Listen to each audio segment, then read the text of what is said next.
La depresión se relaciona comúnmente con el hecho de sentirse triste, infeliz, decaído o agotado.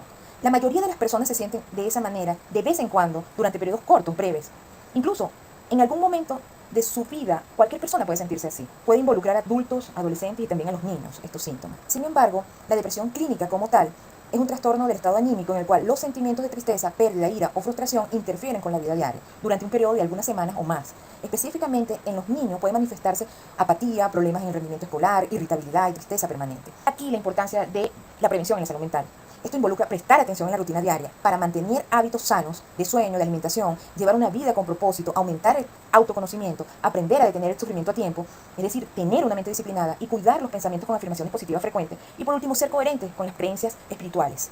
A continuación, vamos a discutir los siguientes puntos claves. En concreto, centraré en cuáles son los síntomas depresivos que indican acudir al psiquiatra o mantenerse en psicoterapia. ¿Hasta qué punto la tristeza, la falta de motivación y el enojo son síntomas de depresión clínica que requieren terapia complementaria con psicotrópicos? Hablaremos acerca de los indicadores que puede presentar una persona con síntomas depresivos, según los niveles de la evaluación psicológica. También conoceremos brevemente el tratamiento frecuente de la depresión y finalmente se menciona algunas de las estrategias. La depresión es un trastorno emocional que causa un sentimiento de tristeza constante, una pérdida de interés en realizar diferentes actividades, también denominada trastorno depresivo mayor o depresión clínica. Esto afecta los sentimientos, los pensamientos y el comportamiento de una persona que tiene niveles altos de depresión y puede causar una variedad de problemas físicos y emocionales. La depresión entonces está relacionada con síntomas de desánimo, falta de felicidad, falta de interés por la vida, apatía, retardo psicomotor, irritabilidad y preocupación. Es importante señalar que una persona con un nivel bajo de depresión puede sentirse motivada ante actividades diarias, sin embargo, tener un ánimo alterado, lo cual también puede producir problemas o provocarlos. Por tanto, es posible que tenga dificultades para alcanzar y lograr objetivos. Esto lo vamos a ver a continuación. Una persona entonces con tristeza pasajera puede sentir cierto nivel de insatisfacción con la vida, pero radica en que es inflexible ante las situaciones que se les están presentes. Tiene una incapacidad para adaptarse a los cambios. Es por ello que la depresión puede requerir tratamiento a largo plazo. Con ánimo de recuperar la motivación por la vida, la mayoría de las personas con depresión se sienten mejor con medicamentos, con psicoterapia o incluso con ambas. Según el test MMPI-2 de personalidad, podemos dividir los síntomas depresivos en 5 niveles. Vamos a comenzar con el nivel más bajo de depresión. ¿Qué significa o cómo se interpreta este nivel? Parecen síntomas de entusiasmo y de optimismo. Pensamientos es ser optimista y andar con sonrisa y expresar felicidad. Pero los niveles bajos de depresión pueden interpretar con pensamientos poco realistas. El optimismo exagerado puede convertirse en un verdadero fracaso para la persona. Puede convertirse en un obstáculo para alcanzar y lograr objetivos. El ánimo eufórico o alterado le impide a la persona tener expectativas acordes a su realidad y comportarse de manera estable y responsable con sus obligaciones y sus actividades diarias. Esto puede convertirse en riesgo y comportamientos impulsivos o poco pensados. Aunque nuestra sociedad y cultura nos lleva cada día más en que es importante tener ideas positivas y tener un buen estado de ánimo, con pensamientos positivos para actuar y alcanzar los desafíos y los compromisos. Muchas veces el comportamiento no es acorde a ese pensamiento. Es obvio, pensar en positivo puede llegar a ser fácil tener ese tipo de pensamiento, pero también puede ser manipulador, porque la persona puede expresar que siente o que tiene esas ideas positivas, pero su euforia y su poca realidad o sus pocas expectativas realistas no logra alcanzar sus objetivos, ni siquiera redefinir cuando las situaciones son cambiantes.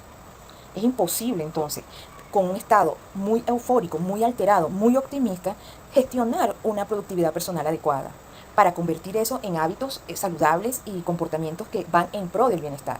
Entonces, los niveles bajos tampoco es un nivel ideal que está manifestando o está expresando motivación ante la vida. El nivel medio, la persona puede manifestar estabilidad emocional. La persona tal vez no puede elegir cómo sentirse, pero sí puede elegir qué hacer para sentirse mejor. En este nivel, la persona está expresando que tiene esa capacidad de planificar para obtener logros y para alcanzar una vida cotidiana más satisfactoria. La persona puede sentirse mal y hacer sus deberes, pero también puede sentirse bien y olvidar sus obligaciones. En este nivel, la estabilidad emocional lo ayuda a adaptarse a esas situaciones cambiantes, manteniendo calma, manteniendo una serenidad ante las dificultades. En este nivel se manifiesta flexibilidad mental. Esto da más adaptación a nuevos desafíos, reflejando una tendencia a relacionarse consigo misma adecuada, más flexible, compasiva, y así se enfrenta a las demandas del ambiente, en este caso el estrés, mediante estrategias poco rígidas que las puede aplicar de forma variada. Aquí ya estamos hablando que en este nivel la persona está manifestando cierta flexibilidad ante las situaciones desafiantes y el estrés. En el nivel moderado se presentan rasgos alterados, breves episodios depresivos. Por ejemplo, irritabilidad, donde la persona reacciona con emociones muy alteradas, de rabia, descontrolada, por breves momentos. También presenta timidez, que es esa poca habilidad social para relacionarse y sobrellevar y tolerar el rechazo en las relaciones o en las diferencias individuales. Aquí el ánimo ya está un poco deprimido, con pérdidas breves de desmotivación y poca energía vital para afrontar las dificultades. En el nivel alto aparecen síntomas. El primero, el retraimiento, lo cual hace referencia al aislamiento por causa de la timidez, ansiedad o excesiva sensibilidad social. Son vulnerables a la crítica, a las diferencias individuales, a los problemas que se presentan en la familia, en las relaciones con los demás. Cautelosos, son cuidadosos y reservados al hablar o actuar para prevenir un daño o un peligro, o sigilo con el que procede para evitar que sea advertida su presencia. Distanciamiento emocional o aislamiento. Se presenta distancia desde el punto de vista psicológico, porque se mantiene la persona alejada físicamente de los demás, porque esto implica involucrar emociones intensas de temor. Mucho del temor es imaginario. Ya en el nivel alto, muy alto, ya estamos hablando de un trastorno de personalidad, aparece la desesperación. Es posible que tenga problemas con sus obligaciones familiares y la pérdida de control sobre los acontecimientos de su vida. Hay cambios en su apariencia física, no hay un cuidado físico en sus hábitos de cuidado diario. Aparecen sentimientos de miedo y de mucha ansiedad. Sienten incertidumbre sobre su futuro y se preocupan sobre el sufrimiento, el dolor y lo desconocido, la incertidumbre. Tienen temor a la pérdida de su autonomía, de la independencia. Estos cambios en las relaciones interpersonales provocan una carga emocional abrumadora en el paciente. Tienen sentimientos de culpa y frustración de no poder hacer lo suficiente mientras no pueden cuidar su salud. Se sienten abrumados por todo lo que deberían hacer. Lo que antes era algo fácil de llevar, ahora es imposible. El paciente experimenta estrés al tratar de balancear el trabajo, la atención con los hijos, la atención de sí mismo y otras tareas. Suelen sentirse ansiosos o abrumados. Tienen dificultad para pensar, resolver problemas o tomar decisiones. Incluso decisiones pequeñas o cosas insignificantes. Se sienten agitados, irritables, inquietos, atemorizados, tensos o parecen tensos a simple vista. Preocupación sobre la pérdida de control, una sensación de que algo malo le va a ocurrir, temblor, estremecimiento, dolores de cabeza, arranques de enojo o sentirse malhumorados con otros, dificultad para sobrellevar el cansancio, el dolor, aparecen náuseas y otros síntomas, incluso dificultades para dormir o descansar. Aquí este es uno de los primeros síntomas que se alteran notablemente y es el hábito del sueño. También presentan preocupaciones por la muerte o ideaciones suicidas. Un evento estresante puede conducirlos al suicidio en una persona que arroja altos niveles o muy altos niveles de depresión. Aquí ya se habla que la persona sufre de un trastorno de la salud mental. El riesgo de suicidio está presente en deprimidos o en ansiosos y abandonan sus actividades, hablan sobre asuntos relacionados con la muerte o sufren cambios repentinos de comportamiento.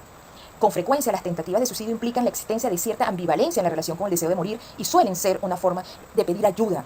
Las ideas suicidas o la expresión de querer morirse pueden estar el paciente indicando que necesita ayuda, que no puede con las actividades diarias o no pueden sustentar su vida. Con frecuencia, la tentativa de suicidio implica la existencia de expresiones abiertas como ojalá no hubiera nacido, quisiera dormir y no despertarme jamás. Esto representa un riesgo, pero de la misma manera expresan signos más sutiles como retraimiento social. Por ejemplo, en niños con depresión hay un retroceso en el nivel escolar o en sus acciones de desprendimiento, en su autonomía, en hacer cosas que antes les gustaba, jugar. También sufren de un riesgo potencial los niños con depresión.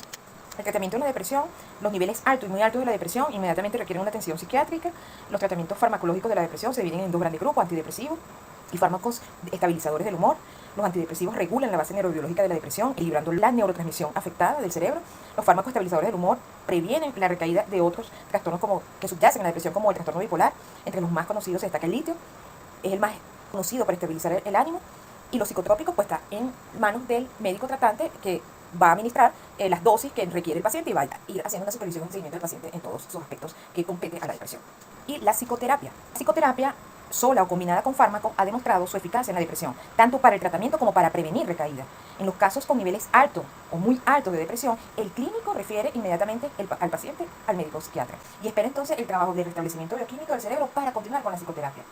Las más utilizadas son la terapia interpersonal, se centra sobre todo en las dificultades de las relaciones interpersonales a fin de mejorar la comunicación, de incrementar los intereses sociales del paciente y restablecer su autoestima. La terapia cognitiva, destinada a modificar los pensamientos, creencias y actitudes negativas que acompañan a la depresión. Y la activación conductual, su objetivo fundamental es la movilización del paciente a fin de incrementar las experiencias gratificantes. En estos casos, muchas veces se busca el apoyo familiar para supervisar al paciente, incluso con pacientes con depresión mayor e ideas suicidas, necesariamente el clínico, el médico psiquiatra, psiquiatra busca involucrar a la familia, a los seres queridos, a los amigos, para ayudar a ese paciente a salir de la depresión. Entonces, hablar del tema de la depresión, sus síntomas, sus niveles, mecanismos que hace el clínico, el médico, sin hablar de prevención sería algo incompleto. Toda persona, tanto el psicólogo como el psiquiatra o cualquier personal de salud mental, debe enfatizar en prevenir un estilo de vida saludable. Lo primero que alteren una depresión son los hábitos, y es el patrón del sueño, o las personas pierden el apetito o comen mucho con ansiedad.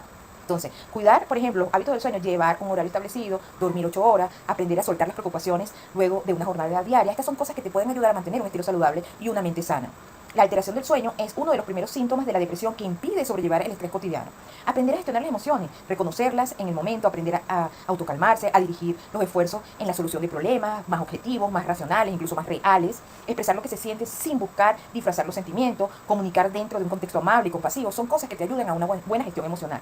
Por último, y creo que es algo que nosotros debemos, los psicólogos y las personas interesadas en fomentar una adecuada vida saludable, es desarrollar un estilo compasivo, es decir, aprender a tratarnos bien, aprender a ser un poco más flexible con nuestras imperfecciones. Eso no quiere decir que seamos negligentes con las cosas que nosotros queremos mejorar o negligentes con nuestras responsabilidades de deberes, pero sí debemos aprender a tratarnos con más compasión y a confiar más en nosotros como buenas personas. Rodearse incluso de personas queridas, personas con ideas positivas, con autoconfianza. Todas estas son cosas que dan un soporte emocional para prevenir una alteración de índole mental. Para finalizar, termino con esta imagen que nos sugiere la dirección que debemos tener hacia el cerebro. Es cierto que la motivación se sustenta en optimismo, alegría y entusiasmo, pero como lo hemos hablado, es importante tener metas realistas, metas objetivas, tal vez ir progresando hacia nuestra autorrealización, y así podemos prevenir incluso fracasos cuando pensamos bien, cuando nos tratamos bien, y no sentirnos decepcionados de nosotros mismos. Por eso, conquistar el bienestar mental debe ser un desafío para todos, y conquistar implica el trabajo diario que necesitamos para alcanzar y provocar nuestro bienestar, y de estar agradecidos y mantener una actitud compasiva hacia nosotros mismos y hacia los demás. Muchas gracias por su atención.